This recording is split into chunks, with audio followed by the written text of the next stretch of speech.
ধূপগুড়িতে প্রথমবার মহকুমা হিসেবে পালিত হলো প্রজাতন্ত্র দিবস।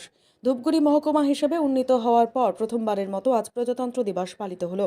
ধূপগুড়ি পৌরসভার ফুটবল মাঠে আয়োজিত এক রাষ্ট্রীয় অনুষ্ঠানে নবগঠিত মহকুমা শাসক তমজিৎ চক্রবর্তী পতাকা উত্তোলন করেন। এদিন প্রজাতন্ত্র দিবস উপলক্ষে কুচকাওয়াজের পাশাপাশি বিভিন্ন স্কুলের ছাত্রীদের নিয়ে মাঠে অনুষ্ঠিত হয় বিভিন্ন দেশাত্মবোধক গানের নাচ।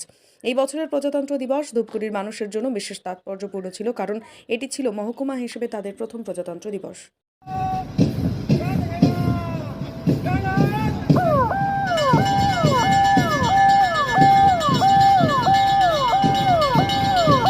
সাবধানে চলুন, জীবন বাঁচান। রাজ্যের মাননীয় মুখ্যমন্ত্রী স্বপ্নের প্রকল্প save dive save life, Dhupguri পেয়েছেন সেভ ডাইভ সেভ লাইফের ট্যাবলো। আপনাদের সমস্ত প্রত্যাশা পূরণের জন্য ধূপগুড়ি মহকুমা প্রশাসন বদ্ধপরিকর। আজ পশ্চিমবঙ্গ যখন বিভিন্ন ক্ষেত্রে শ্রেষ্ঠত্বের শিরোপা পাচ্ছে, তখন আসুন আমরা একসাথে সম্প্রীতি, সংহতি, শিক্ষা, সংস্কৃতির সেরা মহকুমা হবার পথে এগিয়ে চলি। জয় হিন্দ।